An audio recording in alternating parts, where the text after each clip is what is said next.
GOP after an abbreviated stormy start, and many saying the Democrats would be a tough act to follow. Well, tonight the GOP got its time to shine. Joining us tonight from the XL Center in St. Paul, whom, by the way, we saw in a couple of cutaways during McCain's speech, Delaware Congressman Mike Castle. Thanks so much for joining us. Thank you. It's a pleasure to be with you. Well, we finally got a chance to hear from Senator McCain tonight. Now, if he were to win, he would become the oldest first-time president in history. But he talked tonight, Congressman, about how his many years has brought much experience. Now, as someone with your background who's also spent years in public service, does that give him an edge over a junior senator like Obama?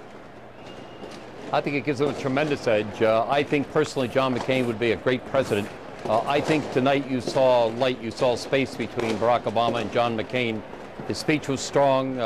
His statement was very true. I think rang true with the people. I think that Sarah Palin did a wonderful job last night. I came to this convention thinking the Democrats did a good job. I know obviously that Joe Biden is a good speaker, Barack Obama is a good speaker, and certainly a very intelligent man. But tonight I believe that Senator McCain showed why he should be the next president of the United States, and I believe he will serve us well. Now, you may have seen the Obama campaign running some TV ads where McCain states he's voted the same as President Bush 90% of the time. But did tonight's speech demonstrate that he could be a reformer while still being faithful to his Republican base?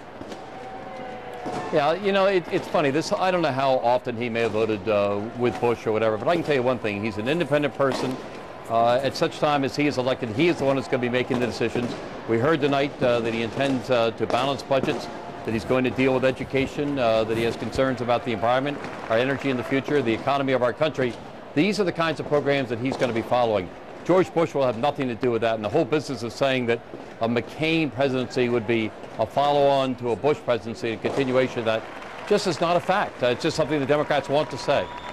Speaking of Democrats, you mentioned a moment ago Senator Biden, obviously another big name in this election from Delaware.